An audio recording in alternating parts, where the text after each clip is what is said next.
94 साल पुरानी एक संस्था है राष्ट्रीय स्वयंसेवक संघ। आज तक उस आरएसएस का प्रमुख कोई दलित और पिछड़ा नहीं हुआ। आज तक 94 साल में क्यों नहीं हुआ? क्योंकि इनकी मानसिकता दलित विरोधी है। बुंदेलखंड के इलाके में दलित समाज के 3 व्यक्तियों ने मटके से पानी पी लिया, उनको पीट पीट के मारा गया। पीट पीट के मारा गया उनको। बहराइच में कांड हुआ था, घोड़ी पे दलित समाज का बच्चा बैठ के जा रहा है, उसकी घोड़ी नहीं निकल रही। शादी की। हाथरस में कांड हुआ, घोड़ी पे बैठ के बच्चा जा रहा है, उसकी घोड़ी नहीं निकलने दे रहा। गुजरात में दलित समाज के बच्चे ने मूंछ रख ली तो उसकी हत्या कर दी गई। ये हो रहा उत्तर प्रदेश में और गुजरात में और भाजपा के राज में। जब हमने कहा भाई हाथरस कांड से पीड़ित होकर वाल्मीकि समाज के लोग बौद्ध धर्म की दीक्षा ले रहे, सरकार को इसके बारे में सोचना चाहिए कितनी पीड़ा में लोग हैं, तो कहा जाता है केजरीवाल तो दाऊद इब्राहिम से मिले, संजय सिंह तो आईएसआई के एजेंट है। अरे बेईमानो, इसके अलावा तुम्हारे पास कोई रास्ता नहीं, कोई बातचीत नहीं। किसान आंदोलन करे तो वो आतंकवादी, वाल्मीकि समाज आंदोलन करे तो वो आतंकवादी, सब दाऊद इब्राहिम से मिले हैं, सब आईएसआई से मिले हैं। मैं कहना चाहता हूं भाजपाइयों, अपनी भाषा को दुरुस्त कर लो। बाबा साहब डॉक्टर भीमराव अंबेडकर का परपौत्र और उनका परिवार दाऊद इब्राहिम और आईएसआई का एजेंट नहीं है। तुम लोग दाऊद इब्राहिम और आईएसआई।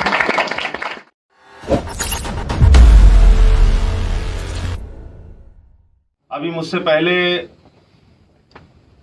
संजय जी बाबा साहब के द्वारा लिखे गए संविधान का प्रियम्बल पढ़ रहे थे और उसमें पूरे भारतवर्ष की बात चंद शब्दों में आ जाती है। देश के संविधान के रचयिता बाबा साहब ने सबके हक, सबके अधिकार, सबके सम्मान की बात कही और समाज में जो सामाजिक विषमता थी, जो दूरियां थी, जो भेदभाव था, उसको मिटाने के लिए जीवन भर संघर्ष किया।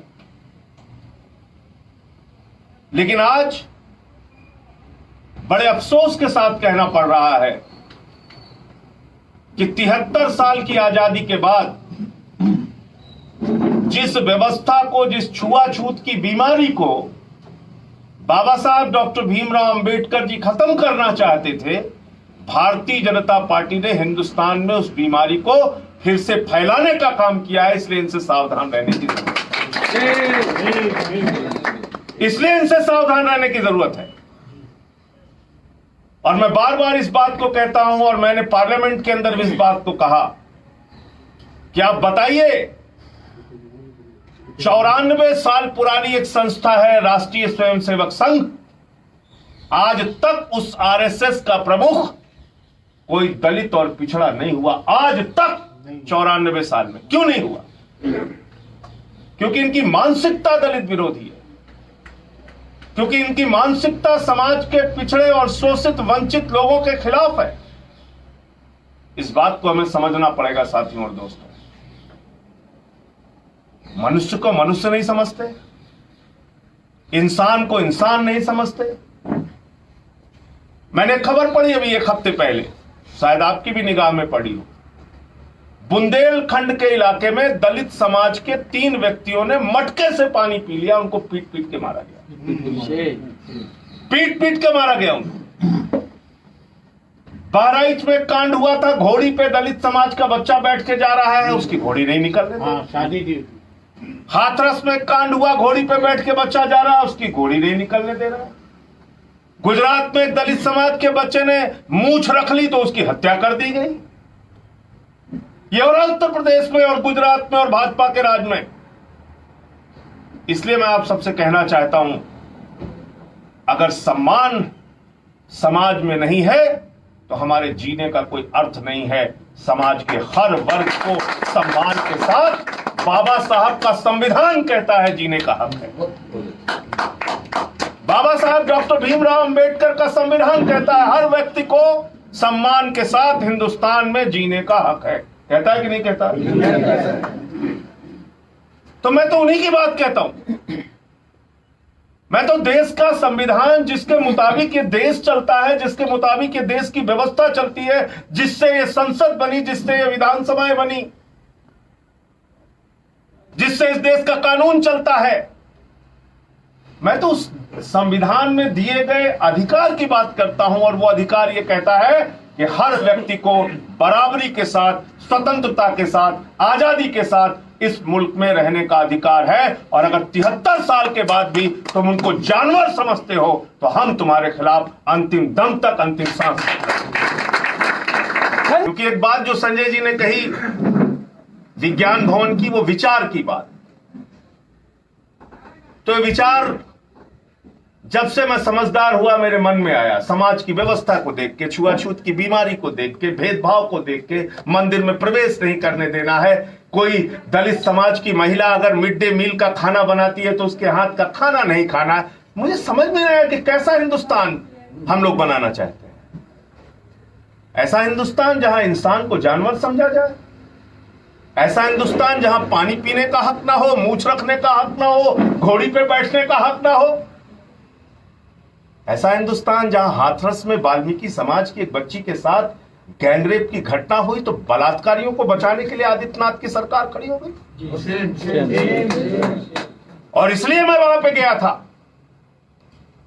मेरे ऊपर हमले किए गए, काली स्याही फिकवाई गई, और मैंने उस दिन कहा था कि आदित्यनाथ जी, जो ये काली स्याही तुम फिकवा रहे हो, इसी स्याही से तुम्हारा काला इतिहास लिखने का काम, तुम्हारी सरकार के काले कारनामे लिखने का काम करूंगा। तुमने जो उत्तर प्रदेश में भेदभाव फैला रखा है, समाज के अंतिम आदमी को उसका हक नहीं देना चाहते, ये तुम्हारा काला इतिहास इसी काली स्याही से मैं लिखूंगा। मैंने उस दिन कहा 14 मुकदमे लगा दिए मेरे ऊपर,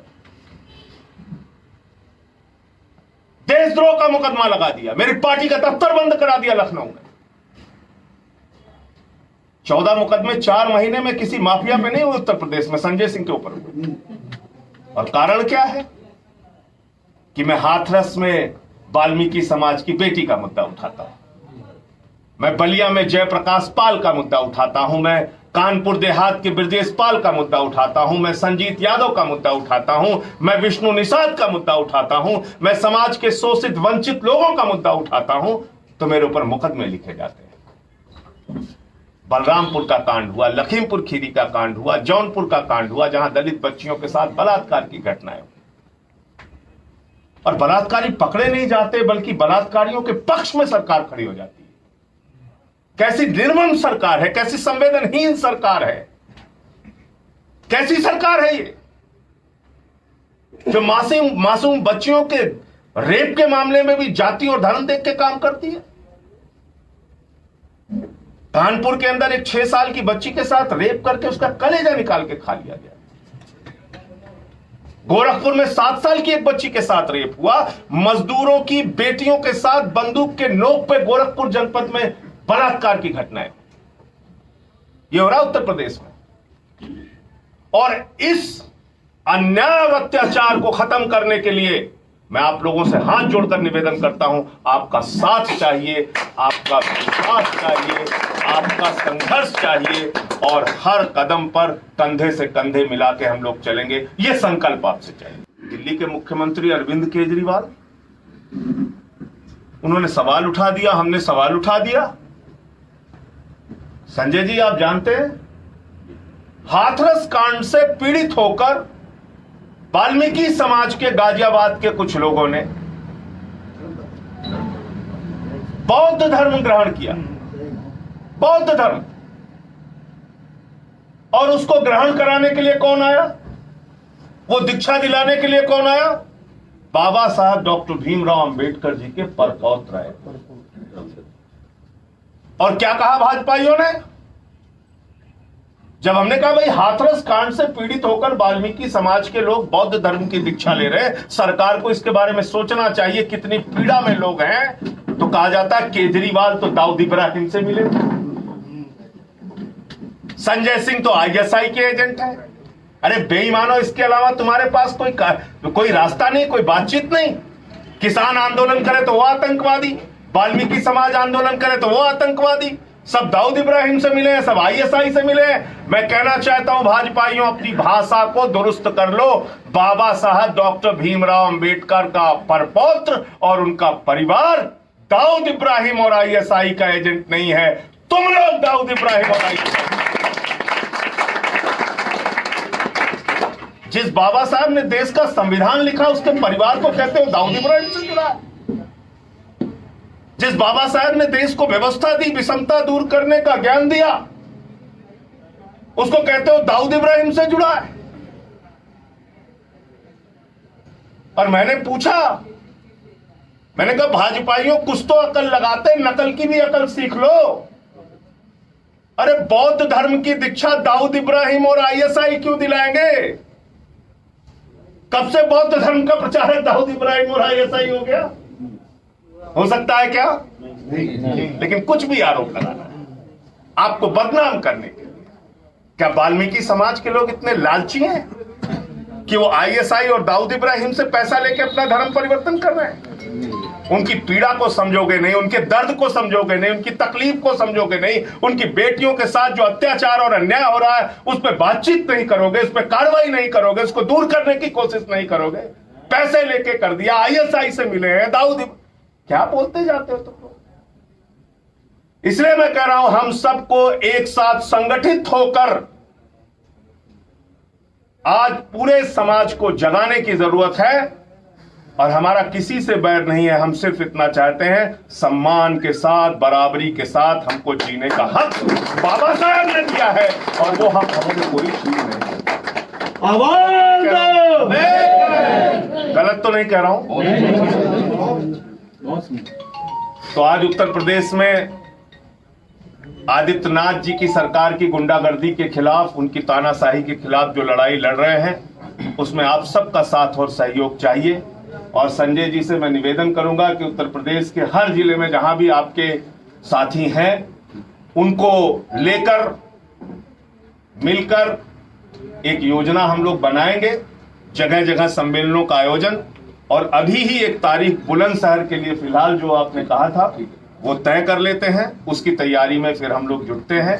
और मैं फिर से एक बार यही कहना चाहूंगा कि ये मजहब के नाम पे, ये धर्म और जाति के नाम पे बांट के समाज का उत्थान न कभी हुआ है, न हो पाएगा।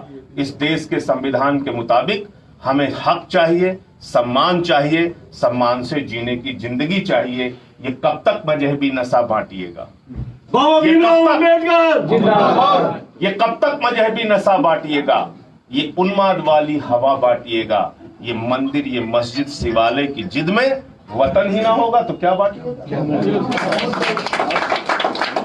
इस वतन को खत्म करने की जो कोशिश हो रही है, इसको बचाने के लिए हम सबको एक साथ एकजुट मिलकर काम करना है। आप सब लोग आए, आप सबका बहुत बहुत आभार और धन्यवाद। और जल्द ही हम लोग बुलंदशहर के कार्यक्रम में बड़ी तैयारी के साथ मिलेंगे।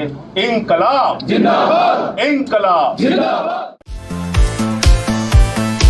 अगर आपको हमारे वीडियोस पसंद आए तो प्लीज लाइक करें, सब्सक्राइब करें और शेयर करें।